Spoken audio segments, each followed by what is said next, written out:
Pada aspek fitrah kita sama. Orang pencuri, pembohong, semua sama. Namun pada wadah aktualitas keterwujudan melalui tindakan, orang pencuri, orang yang bertakwa tentu punya nilai berbeda.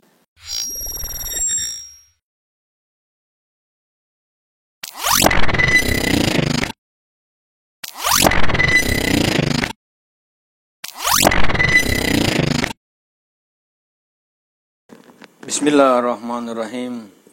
Allahumma salli ala Muhammad wa ala ali sayyidina Muhammad. Assalamualaikum warahmatullahi wabarakatuh. Kita kembali bertemu pada pembahasan yang kita sudah lakukan beberapa pertemuan, dan ini adalah pertemuan ke-6 ya. Pertemuan ke-6 bab 2 pada sesi kedua, yang dimana dasar-dasar pengertian dasar kemanusiaan ini diturunkan menjadi sebuah tema kecil yang berkaitan dengan manusia religi ya. Manusia religi. Biasanya kalau kita mendengar kata religi itu adalah sebuah bahasa yang seringkali dipredikatkan pada hal-hal yang sifatnya keagamawan, sifatnya rohaniawan, dan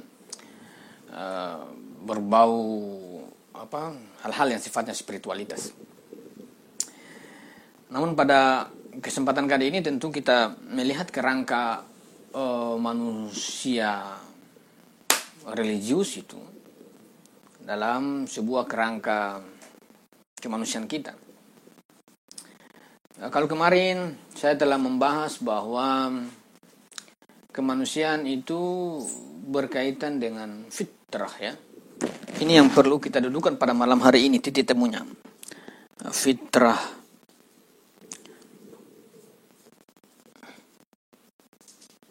Kebenaran. Ya.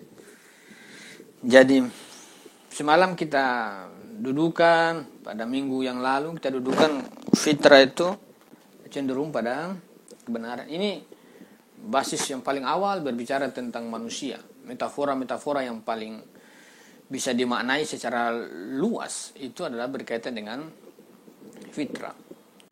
Secara sederhana kita mengatakan bahwa fitrah, kecenderungan terhadap kebenaran, ini adalah sebuah sistematika atau sistem kemanusiaan kita. Kita berbicara tentang fitrah, dia akan berakhir pada kebenaran. Dan kita berbicara tentang kebenaran, itu tidak mungkin dia meninggalkan basis kemanusiaan. Jadi dasar kemanusiaan itu akhir dari kemanusiaan kita, perjalanan kemanusiaan itu adalah kebenaran. Dan puncak kebenaran itu akan berakhir pada kemanusiaan. Jadi sangat sulit kita mengukur kebenaran kalau kita tidak mengukur dari standar-standar kemanusiaan. Bagaimana kita mau mengatakan bahwa dia itu orang beriman, sedangkan standar kemanusiaan juga itu itu jatuh pada sebuah dehumanisasi. Bagaimana kita bisa katakan dia beriman, berketuhanan, sedangkan pada hal-hal yang moral saja itu tidak karuan. Karena fitrah itu cenderung pada kebenaran, maka fitrah ini harus berorientasi, dan kebenaran pasti jatuh pada aspek kemanusiaan. Saya ingatkan sekali lagi, kita berbicara tentang kepercayaan, misalnya pada bab 1, kebenaran al-haq itu kan, puncak kebenaran al-haq itu sampai pada sebuah persaksian Muhammad ya. Asyhadu an la ilaha illallah, puncaknya itu kan pada kesaksian manusia. Wa asyhadu anna Muhammadar Rasulullah. Artinya dari al-haq itu jatuh pada kemanusiaan. Namun sekarang kita berbicara tentang kemanusiaan yang itu adalah fitrah. Maka apa? Maka fitrah itu akan sampai pada puncak kemanusiaan, dan puncak kemanusiaan adalah predikat ilahi. Atau kita katakan dalam bahasa Canur, ada sebuah teorema insan kamil. Ya. Ada teorema insan kamil. Jadi kalau kita melihat al-haq, itu dia mengakhiri sebuah kesaksian kemanusiaan. Namun kalau kita memulai dari sebuah bahasa kemanusiaan, juga kita harus sampai pada puncak kemanusiaan, dan itu adalah insan kamil. Inilah kira-kira kita mau meletakkan yang dimaksud dengan religion, religius. Manusia religius itu punya peran di wilayah mana, ya. Olehnya itu kita melihat dalam pembahasan kemanusiaan, kita melihat pada pembahasan kemarin saya mengatakan bahwa fitrah ini dia cuma bermain pada sebuah kecenderungan, sebuah kecenderungan yang belum kita nilai, yang belum kita tahu apakah itu terjadi atau tidak. Ya. Sebagaimana bahasa kecenderungan itu mengatakan misalnya, dalam diri saya ini ada sebuah rasa lapar, namun saya belum makan. Kalau saya belum makan, berarti itu hanya sebatas kecenderungan. Dan kecenderungan ini tidak bisa dinilai. Maka sesuatu yang bernilai dalam kecenderungan manusia itu harus menjadi sesuatu yang dimana kecenderungan itu menjadi aktualitas yang disalurkan atau diwujudkan oleh tindakan. Ini adalah alam sejarah. Ya.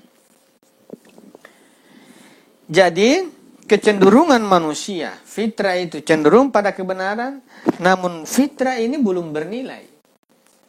Tataran penilaian fitrah itu, yang dikatakan dia bernilai fitrahnya itu, ketika dia diwujudkan pada alam sejarah.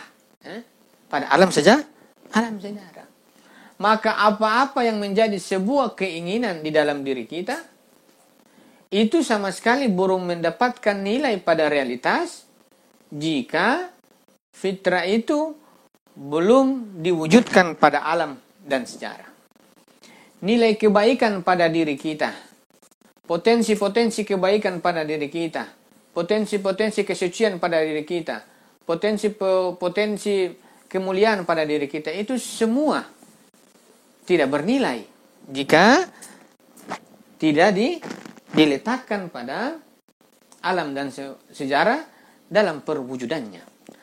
Oleh karena itu, kalau kita mengatakan bahwa nilai dari sebuah fitrah itu dapat diwujudkan melalui apa? Melalui tindakan, ya. Melalui amal perbuatan. Maka bagaimana sekiranya kita mengatakan bahwa fitrah itu cenderung pada kebenaran? Kalau fitrah ini cenderung pada kebenaran, maka ini adalah sebuah pernyataan yang belum bernilai. Karena ukuran dari sebuah nilai fitrah itu adalah terwujud pada alam sejarah kita. Oleh karena itu, fitrah yang cenderung pada kebenaran itu memiliki nilai ketika kebenaran ini harus sampai pada sebuah pengungkapan pada sejarah. Apa sih yang membedakan manusia itu? Apa sih yang membedakan manusia dengan selain manusia? Kita mengatakan bahwa kita semua ini punya kecenderungan. Tidak ada yang membantai itu. Namun sebatas kecenderungan itu adalah sebuah pegangan. Namun kebernilaian dari fitrah kita itu berkaitan ketika terwujud apa yang menjadi tujuan fitrah itu hendak ditemukan pada alam sejarah kita. Ala kulli hal inilah yang dimana kita mengatakan bahwa kebernilaiannya itu tergantung pada tindakan manusia. Maka tindakan yang seperti apa yang bisa menjadikan fitrah itu bernilai. Maka tindakan-tindakan yang bernilai itu tidak bisa mendistorsi fitrah. Mendistorsi fitrah itu bahwa harus konsisten pada kecenderungan ini. Bahwa semua tindakan-tindakan yang untuk menjadikan dia bernilai di alam itu harus berdasarkan fitrah, yang dimana fitrah itu teropong terakhirnya adalah kebenaran. Satu-satunya yang bisa digandeng oleh fitrah adalah kebenaran. Maka apapun yang diwujudkan pada sejarah itu sama sekali tidak bisa mendistorsi wajah dari fitrah.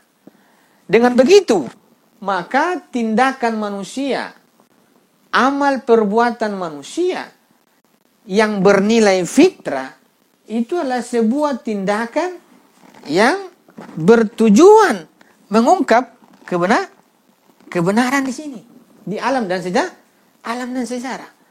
Saya tidak menolak bahwa kita punya kecenderungan ketuhanan, namun kecenderungan terhadap kebenaran ini adalah sebuah sisi yang mendasar, namun itu tidak bernilai. Karena sesuatu dikatakan bernilai ketika itu terwujud.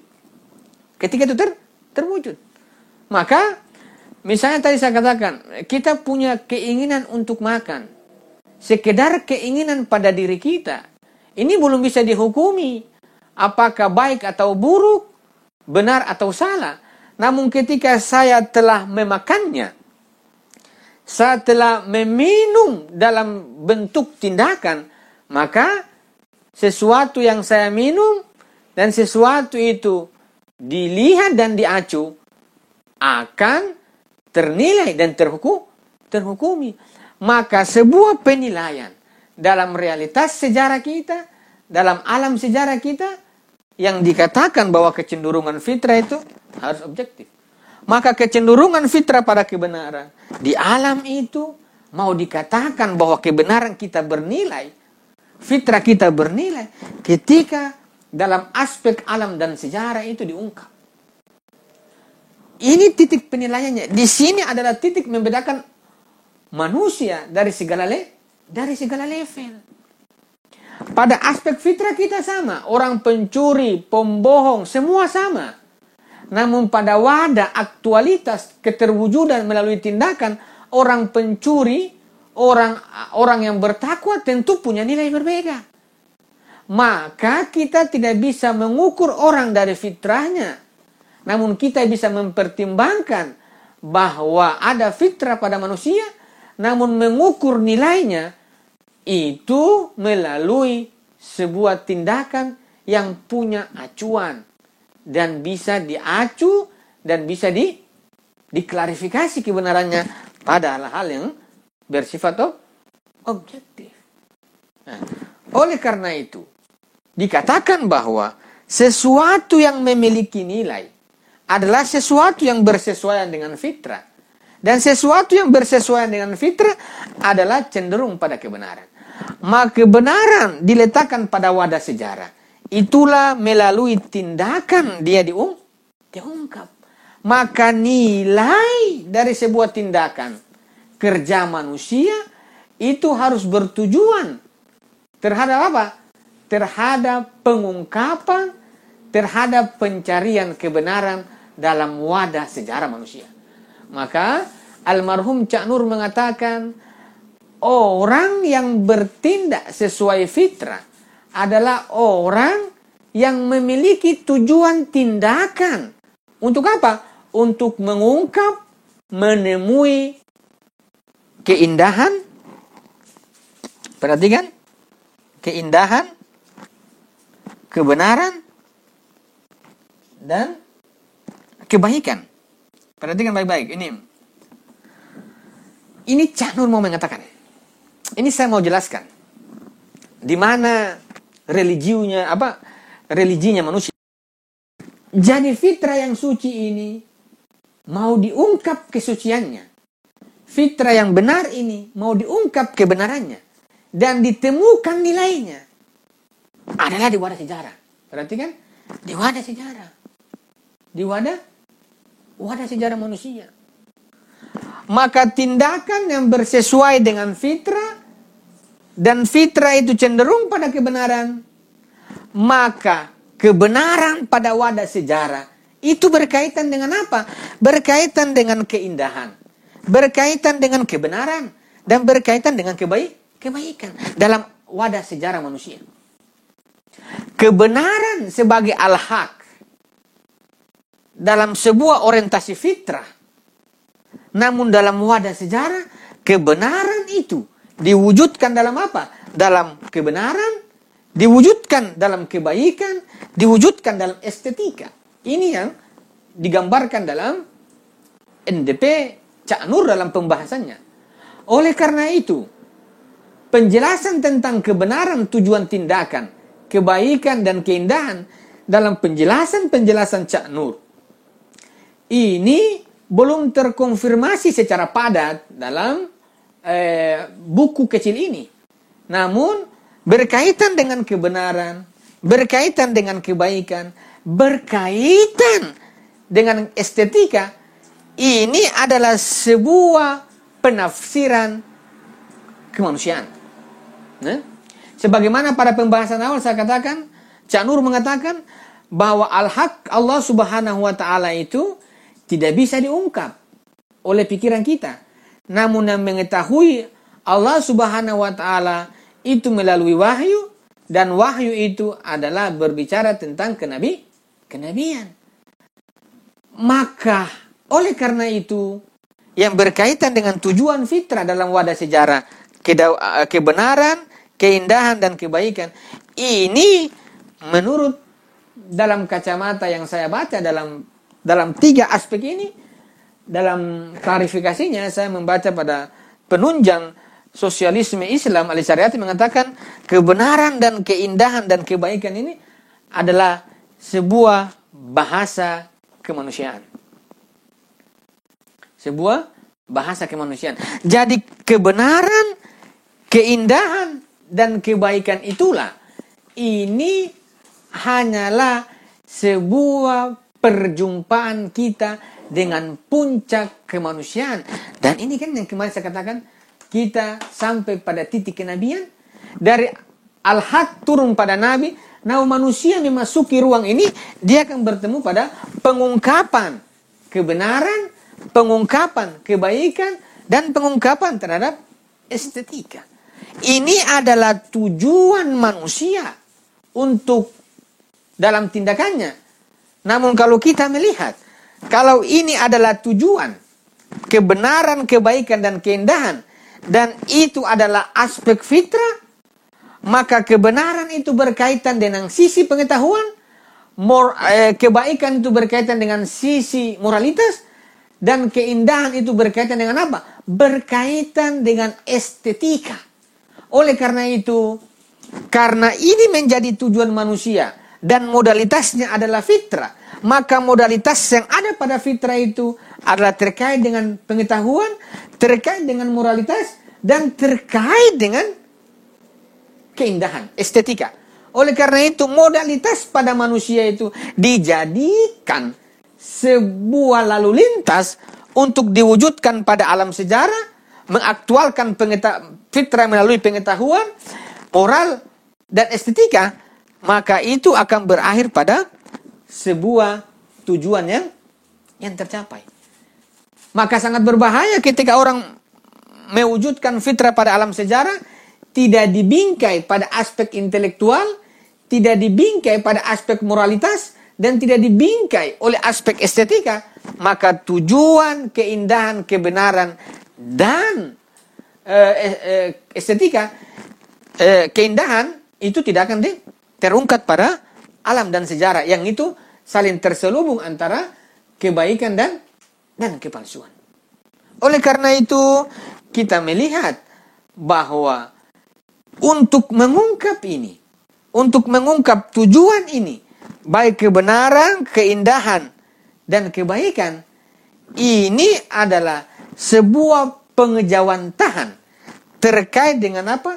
Terkait dengan sebuah kerja yang sungguh-sungguh, ikhtiar yang tidak berhenti, ikhtiar yang tidak berhenti untuk mewujudkannya. Dan ikhtiar yang tidak berhenti itu berkaitan dengan apa? Dengan sebuah kekuatan religiusitas. Berkaitan dengan sebuah apa? Sebuah kemampuan spiritualitas manusia dalam berhubungan dengan wadah alam dan sejarah. Sehingga makna religiusitas itu bukan dalam makna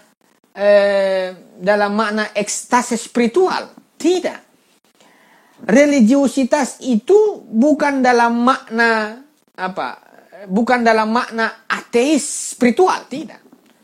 Namun religiusitas manusia itu berkaitan dengan aspek tindakan yang memasuki ruang sejarah. Untuk apa? Untuk melihat perbedaan yang batil dan yang hak. Di mana ketersembunyian itu terjadi. Bahwa aspek-aspek religiusitas dalam aspek sejarah itu menjadi sesuatu yang inheren dengan tindakan. Tidak bisa dia menjadi sebuah dualisme antara pikiran dengan tindakan. Maka religiusitas itu memasuki wadah sejarah. Inilah yang dikatakan apa? Kesadaran ketunggalan. Kesadaran ketunggalan atau kesadaran kesatuan, ya. Kesatuan antara apa yang dia pikirkan dan apa yang dia tindaki. Artinya bahwa biasanya dikatakan bahwa ini adalah pandangan dunia tauhid, ya. Cak Nur mengatakan manusia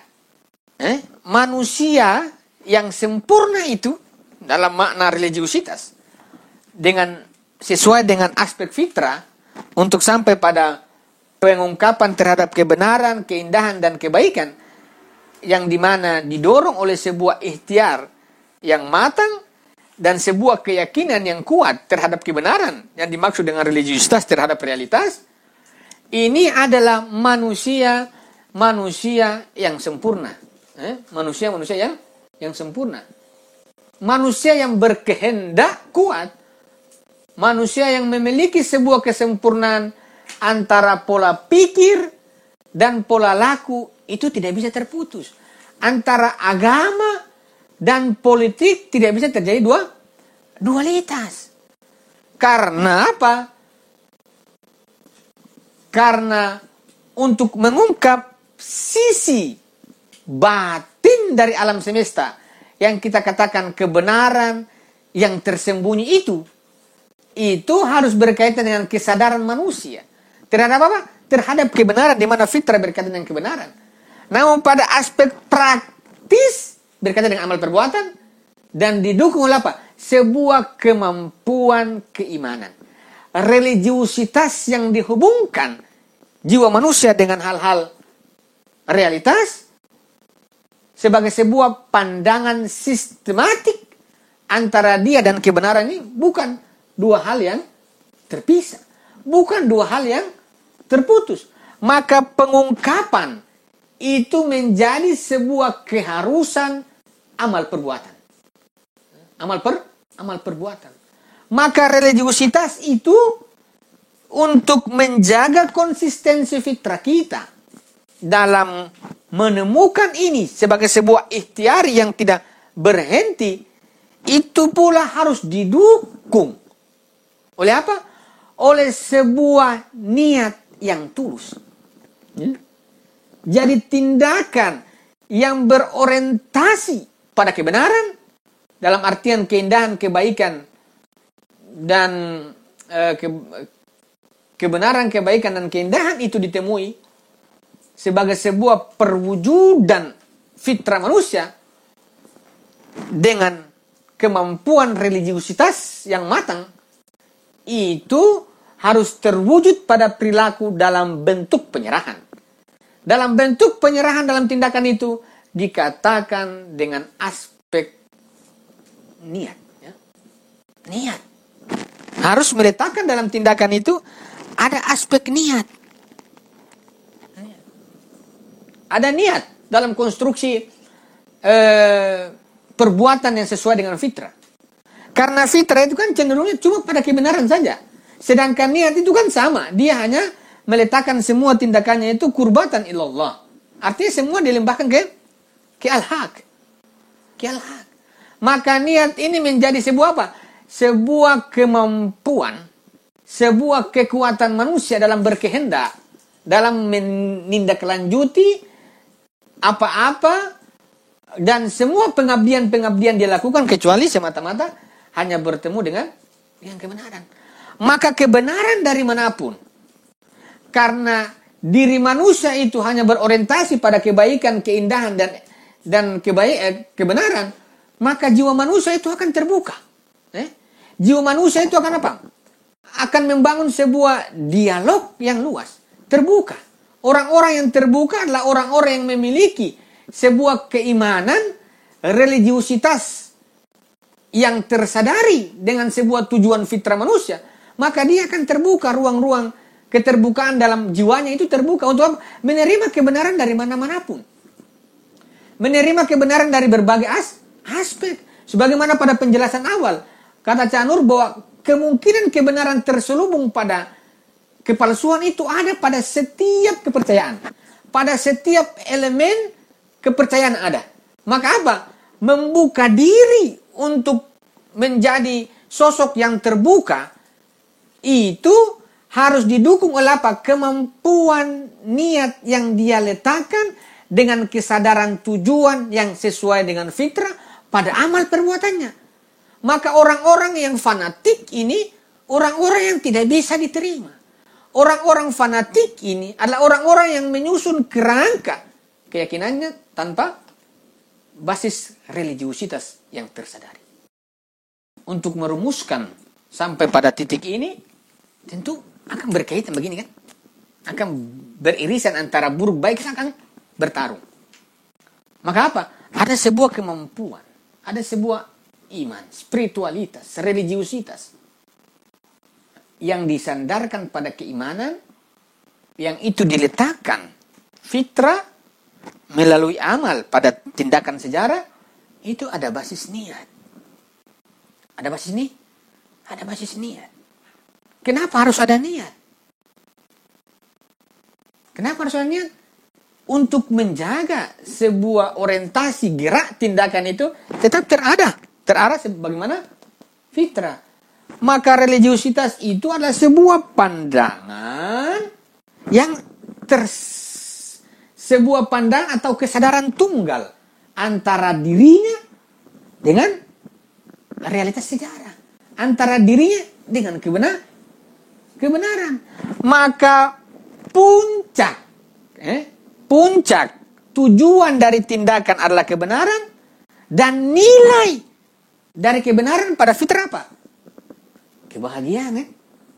Orang-orang yang bahagia itu adalah orang-orang yang menerima bertemu dengan kebenaran.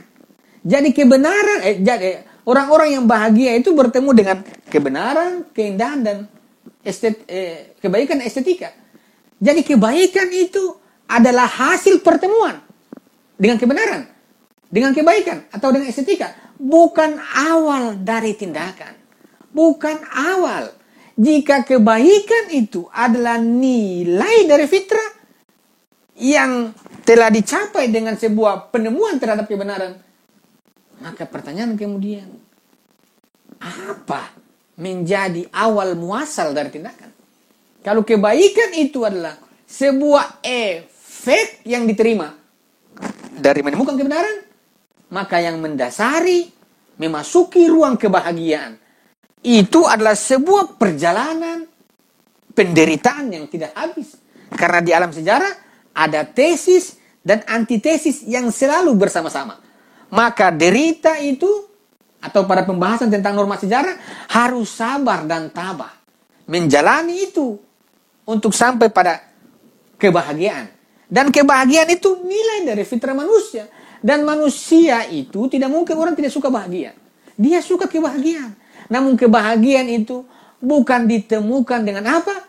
Dengan menjadi kaum rebahan. Tidak. Kebahagiaan itu ditemukan bukan menjadi orang-orang yang polos tak berdosa. Tidak. Orang-orang yang mau menemukan kebahagiaan pada nilai fitrahnya.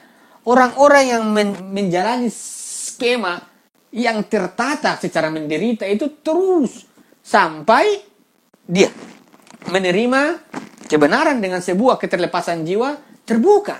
Dengan sebuah kesadaran spiritualitas, kesadaran tunggal antara dia dengan kebenaran. Nah, maka kemampuan spiritualitas pada tindakan untuk mewujudkan aktualitas fitrah menemukan pada kebenaran atau kebaikan dan keindahan itu untuk mencapai fase kebahagiaan harus diletakkan sebagai basis yang menafikan semua ego, menafikan semua tujuan, yang diletakkan sebagai niat. Dan niat itu akan menjatuhkan pilihan manusia pada apa? Pada sebuah tindakan yang ikhlas. Tindakan yang ikhlas kan tidak membutuhkan apa-apa. Dia cuma membutuhkan kebenaran. Dia menerima kebenaran dari semua aspek untuk dia terima dengan jiwa terbuka. Dengan pengujian, kelayakan, dan lain sebagainya. Maka tindakan yang sesuai dan dapat mewujudkan bahasa fitrah adalah tindakan yang harus dilandasi oleh keikhlasan. Keikhlasan itu adalah sebuah tindakan yang tidak menuntut balasan selain balasan ketuhanan. Maka apa? Maka tindakan yang ikhlas itu semata-mata tindakan yang berorientasikan balasan ketuhanan. Dan itu yang saya katakan kebahagiaan. Kebahagiaan itu dia dapatkan dari amal perbuatan pada wadah sejarah, pada wadah kebudayaan. Maka kebudayaan yang mau disusun dalam peradaban yang dirancang oleh Cak Nur adalah sebuah kebudayaan yang mengungkap kebenaran. Sebuah kebudayaan yang terbangun sebuah dialog, sebuah kebudayaan yang terbuka, menerima aspek kebenaran dari manapun, dan tidak pernah memisahkan, dan memiliki sebuah sistematika kesadaran tunggal, pandangan tauhid terhadap dia dengan selain dirinya, bahwa seorang individu harus bersosial, dan sosial dia temukan keindividuannya, dan dalam keindividuannya dia temukan sosialnya. Sebuah pertautan di mana tindakan yang berorientasi kepada kebenaran itu harus bersama-sama dibangun dengan sebuah keterkaitan pada aspek-aspek yang bersinggungan. Oleh karena itu, religiusitas itu mengukuhkan jiwa manusia, hati manusia, agar terus memasuki ruang sejarah yang begini ribet. Ruang sejarah yang begini tidak pasti kan? Kita melihat orang baik ternyata pada aspek yang makin terus-menerus kita ternyata itu adalah keburukan. Maka sebuah kesadaran spiritualitas atau religiusitas itu harus dibutuhkan. Oleh apa? Oleh orang-orang aktivis ya. Oleh orang-orang aktivis. Kalau hanya aktivis angkat toa itu tidak usah capek-capek begitulah. Aktivis itu adalah apa? Mengaktifkan seluruh kemampuan jiwanya untuk tidak pernah pasrah terhadap pengaruh-pengaruh kezaliman yang ada pada rentetan sejarah manusia. Justru kesadaran religiusitas, manusia religius adalah manusia yang tidak pernah mengalami yang disebut dengan pesimisme. Karena pesimisme itu pasti sifat dari kesirikan. Ala kulli hal, kita meletakkan ini untuk mencapai tujuan fitrah, yaitu kebenaran, keindahan, dan kebaikan sebagai modalitas padanya. Itu memiliki sebuah nilai kebenaran pada fitrah, dan kebenaran pada fitrah itu adalah kebahagiaan. Maka orang-orang yang bahagia adalah orang-orang yang menjalani setiap peristiwa dengan penderitaan. Orang-orang yang bahagia adalah orang-orang yang pernah mengalami duka dalam perjuangan. Orang-orang yang mendapatkan kebahagiaan, paling tidak orang-orang yang di dalam perjuangannya tidak pernah mengalami yang disebut dengan pesimisme. Dan di mana dalam tindakan itu antara pola pikir dan pola laku, sosial individu, agama, politik, intelektual dan aktivis itu menyatu. Dan penyatuan itu ada pada apa? Pada kesadaran spiritualitas, niat, dan keikhlasan pada tindakan. Dengan begitu, maka tujuan yang menjadi kabur pada realitas sejarah itu akan terungkap dengan sebuah ikhtiar, sebuah amal jariah yang terus menerus sampai pada batas kebenaran, kebaikan dan keindahan itu diungkap. Oleh karena itu, ini yang dapat saya sampaikan. Akhirul kalam. Assalamualaikum warahmatullahi wabarakatuh.